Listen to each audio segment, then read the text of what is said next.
Hello साथियों, स्वागत है आपका अपने चैनल एग्जाम सिटी में। मैं आज आपको सिखाऊंगा वर्णमाला। वर्णमाला का हमारे कंपटीशन लेवल में बहुत अच्छा रोल है। जैसे हम बात करें वीडियो एग्जाम की, लेखपाल एग्जाम की और हमारा यूपी पुलिस की अपकमिंग वैकेंसी की, उसमें हमारा अच्छा रोल होगा वर्णमाला का। तो हम स्टार्ट करेंगे आज वर्णमाला। तो शुरुआत करते हैं वर्णमाला। तो वर्णमाला जो शब्द है हमारा दो चीजों से मिलकर बना है, वर्ण और माला। वर्णों की माला। जैसे हम किसी भी एक गेंदे का फूल ले लो, कमल का फूल ले लो, या कुछ फूल ले लिए हमने, ये गुलाब है और इसमें कुछ आपके गेंदे के फूल ले लिए हमने।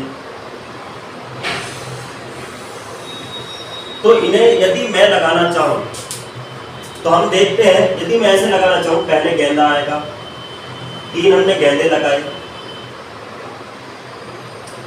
और फिर एक गुलाब लगाया, फिर 3 गेंदे लगाए और फिर एक गुलाब लगाया। ये होता है क्रम, माला का क्रम। यदि हम इन्हें ऐसा कर दें कि भैया एक गुलाब लगाए, फिर 2 गेंदे लगाए, फिर क्या करेंगे, फिर एक गुलाब लगाएंगे, 3 गेंदे लगाएंगे, तो उसका क्रम क्या हो जाता है, बिगड़ जाता है। इसलिए ऐसे ही होता है वर्णमाला के बारे में। वर्ण जो होते हैं हमारे, वर्ण होते हैं आसेना, आसेराम, छोटी से इमली, बड़ी से ई, ये इस तरीके से होते हैं। यदि मैं इन्हें ऐसे लिखना चाहूँ कि आसेना, आसेराम, कै कबूतर, खै खरगोश, ये क्या हो गया, क्रम बिगड़ गया। इसमें क्या हो गया, मैंने स्वर में ही व्यंजन जोड़ दिए, तो ये क्या हो गया, क्रम बिगड़ गया। तो सबसे पहले यहाँ से एक क्वेश्चन आता है, वर्णमाला किसे कहते हैं। तो हमें क्या करना है, इन्हें व्यवस्था में बैठाना है। जैसे हम स्कूल की प्रार्थना में क्या करते थे, टीचर क्या करते थे, हमें व्यवस्था में खड़े कर देते, छोटे बच्चे आगे आ जाएं और बड़े बच्चे पीछे चल जाएं। उसी प्रकार हम क्या करेंगे, वर्णों को क्रम में बैठाएंगे। तो यहाँ से क्वेश्चन आएगा, वर्णमाला किसे कहेंगे। तो वर्णमाला जो कहेंगे हम, वर्णों के व्यवस्थित क्रम को, वर्णों के व्यवस्थित क्रम को वर्णमाला कहते हैं। फिर यहां से बात करें हम कि वर्णों के व्यवस्थित क्रम को कैसे बैठाएंगे, उससे पहले हमें पता चलना चाहिए कि वर्ण कितने प्रकार के होते हैं। वर्ण जो होते हैं आपके, वर्ण 2 प्रकार के होते हैं, एक स्वर होंगे, एक व्यंजन।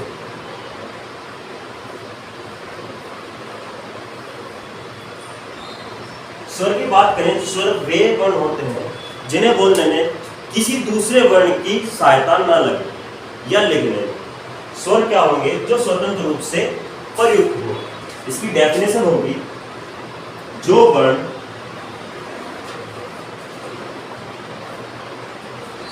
स्वतंत्र रूप से प्रयुक्त हो। और व्यंजन किन्हें कहेंगे, व्यंजन जो होते हैं जिन्हें बोलने में स्वर की सहायता लगती है, जिन्हें बोलने में स्वर की सहायता लगे। व्यंजन की डेफिनेशन होगी, जिन्हें बोलने में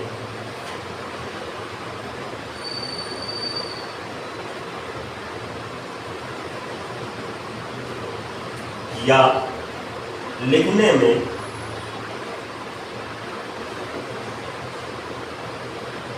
स्वर की सहायता लेनी पड़े, जिनकी डेफिनेशन है। अब जैसे मैं यहां पर कुछ वर्ण लिख रहा हूं,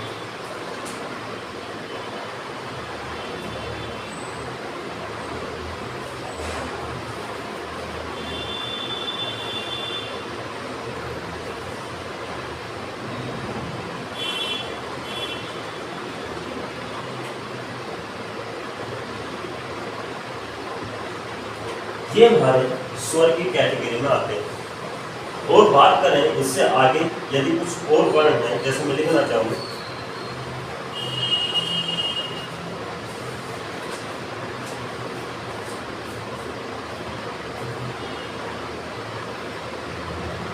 ये ऐसे चलेंगे, इसमें से हमें छाटने होते हैं स्वर किसे कहते हैं, व्यंजन किसे कहते हैं। स्वर जो होते हैं जैसे हमने पढ़ा ए, एक पढ़ा हमने ए और एक पढ़ा हमने कै। कै को जब बोलते हैं हम ए का साउंड आता है, कै के बाद में ए की ध्वनि आती है, तो हमें क्या मिला इसमें कि भैया यह इसे बोलने में स्वर की सहायता लेनी पड़ रही है, तो यह व्यंजन की श्रेणी में आएगा। स्वर बोला हमने ए, यह स्वतंत्र बोला गया इसलिए यह स्वर है। तो हम यहाँ पर स्वर लिखेंगे जो ये होंगे ए, आ, ई, उ, रे, ए, ओ, औ। ये हमारे स्वर होते हैं। अब स्वर की बात करें, स्वर भी 3 प्रकार के होते हैं। स्वर हमारे 3 प्रकार के होते हैं जिन्हें हम अब इन्हें काल को फिर देखेंगे। अब देखते हैं हम स्वर। स्वर की डेफिनेशन अभी हमने बताई, जो वर्ण स्वतंत्र रूप से बोले जाए। अब ये 3 प्रकार के होते हैं। नंबर 1 होता है हर्ष या मूल स्वर या मूल स्वर। नंबर 2 होता है आपका दीर्घ स्वर।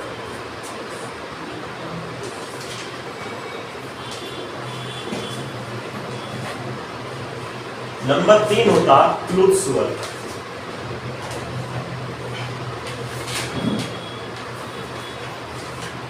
अब ये जो स्वर होते हैं 3 पार्टों में बांटा गया है, उनको ही हम स्वरों में से क्या करेंगे, बांटेंगे, पहचानेंगे कैसे कैसे कौन कौन से स्वर होते हैं। हमने जैसे मैंने यहाँ पर लिखा ए, आ, ई,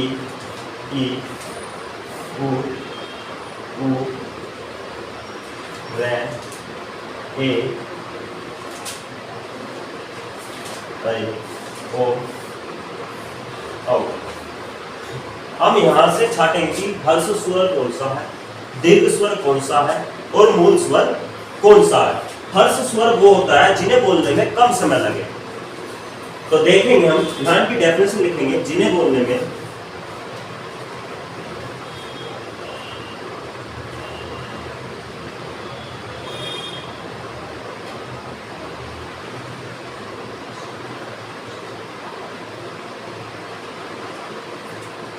और दीर्घ स्वर वे होते हैं जिन्हें बोलने में हर्ष से दुगना समय लगे।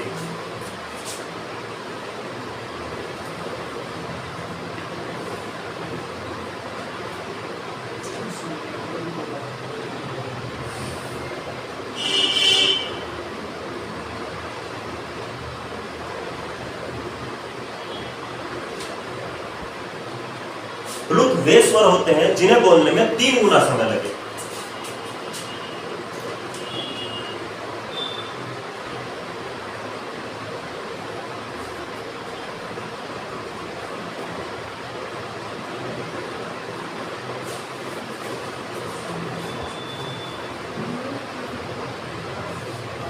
अब इनमें छाटेंगे हम, जैसे मैंने बोला ए और एक बोला अ, ए अ। तो ए में जैसे बोला हमने ए, बोला अ, ए में कम समय लग रहा है और आ में दुगना समय लग रहा है। जैसे हमने देखा यहाँ पर ए लिखा है, एक आ लिखा है, ये क्या होता है, 2 ऐसे मिलकर बना होता है, तो इसलिए इसमें दुगना समय लगेगा। तो इसलिए हम क्या करेंगे, यहाँ से छाटना स्टार्ट करेंगे कि किसमें कम समय लग रहा है, किसमें ज्यादा समय लग रहा है। तो यहाँ पे लिखेंगे ए और यहाँ पर लिखेंगे आ। फिर अगले की बात करेंगे, इसे छोटा ई पढ़ते हैं। इसे हम छोटा ई पढ़ते हैं, तो छोटा पढ़ेंगे तो छोटे में कम समय लगेगा, और इसे बड़ा ई पढ़ते हैं तो इसमें ज्यादा समय लगेगा।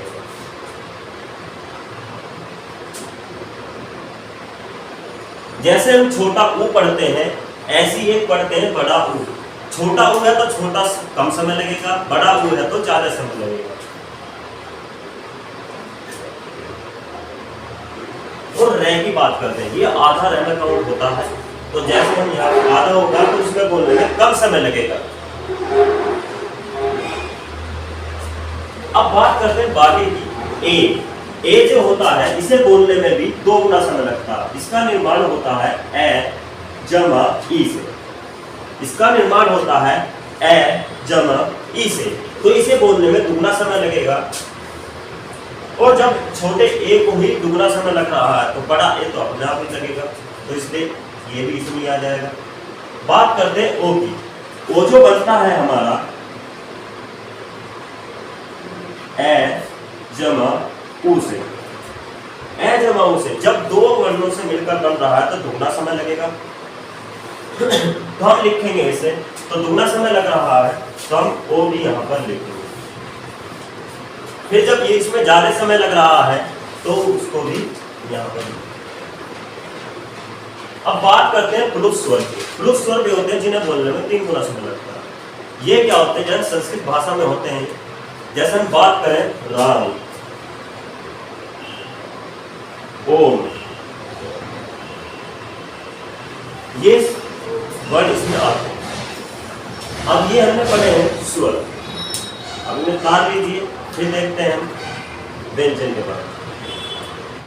अब देखते हैं हम व्यंजन से पहले देखेंगे, हमने एक चीज पढ़ा था जिसे कुछ बच्चे स्वर में काउंट कर देते हैं, अंक और अह। ये क्या होते हैं? ये अयोगवाह में काउंट होते हैं, ये अयोगवाह में काउंट होते हैं।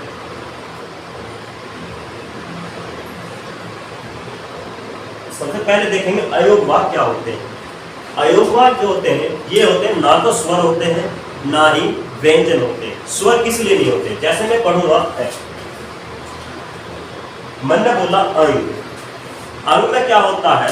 जैसे ए के बाद में अंक की गिनती आई, स्वर इसलिए नहीं है क्योंकि स्वर स्वतंत्र रूप से बोले जाते हैं। इसमें अंक की गिनती आई है तो इसलिए स्वर नहीं है। विसर्ग इसलिए नहीं है, विसर्ग व्यंजन इसलिए नहीं है क्योंकि व्यंजन में बाद में स्वर आता है, लेकिन इसमें शुरू नहीं स्वर है।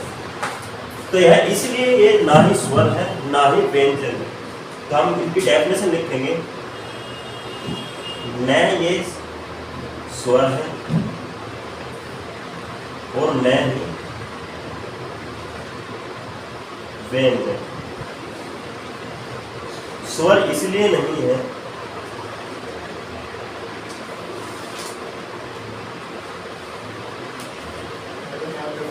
क्योंकि ये स्वर की तरह स्वतंत्र नहीं होते और व्यंजन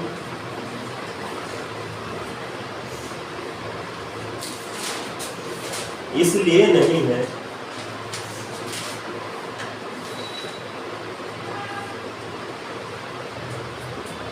क्योंकि ये बाद में दिया।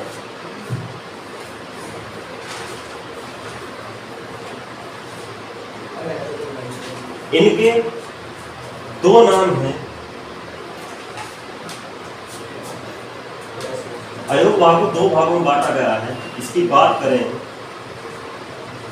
इसको 2 भागों में बांटा गया है। एक का नाम है अनुस्वार, एक का नाम है विसर्ग। अनुस्वार तो होता है अंक की गिनती वाला होता है और विसर्ग होता है अह वाला। तो ये देखें हमने, ये होते हैं अयोगवाह। अब देखेंगे हम व्यंजन।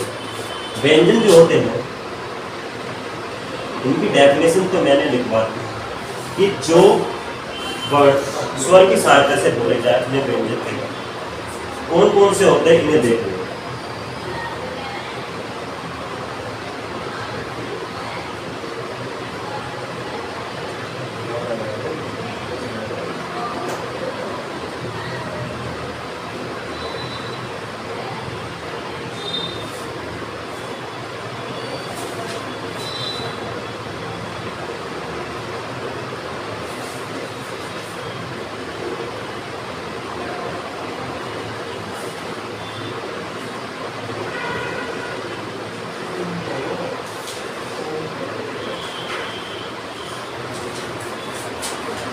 ये व्यंजन होते हैं।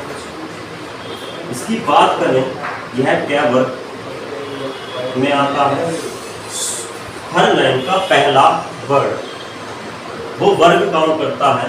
जैसे यहाँ पर 6 आया तो इसे 6 वर्ग में काउंट करेंगे।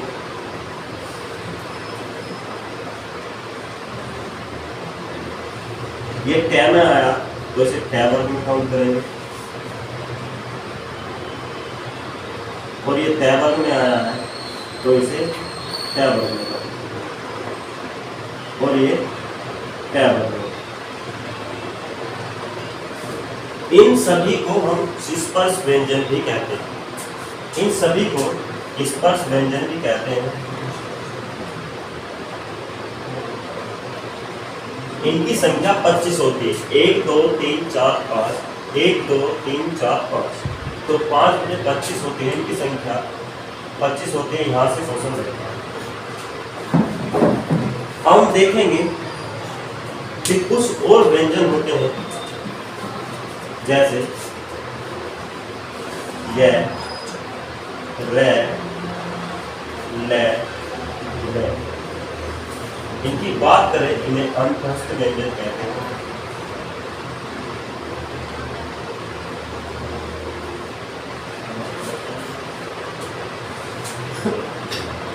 एक होता है से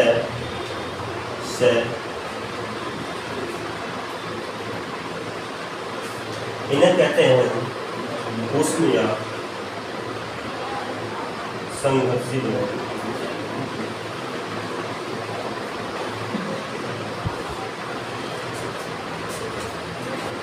इसमें कुछ और होते हैं, जैसे हमने देखा अड और अड, इनको कहते हैं द्विगुण या उच्छिक व्यंजन। इसके बाद कुछ होते हैं 6 क्षत्रिय, 6 त्रिशूल, 6 ज्ञानी और सरल। इन्हें कहते हैं संयुक्त व्यंजन। ये हमने आज व्यंजन और स्वर के बारे में पढ़ा। कल हम इनकी इकाइयों के बारे में पढ़ेंगे। तो व्यंजन की इकाइयों और नए वीडियो को देखने के लिए चैनल को सब्सक्राइब करें और लाइक शेयर कमेंट करें। धन्यवाद।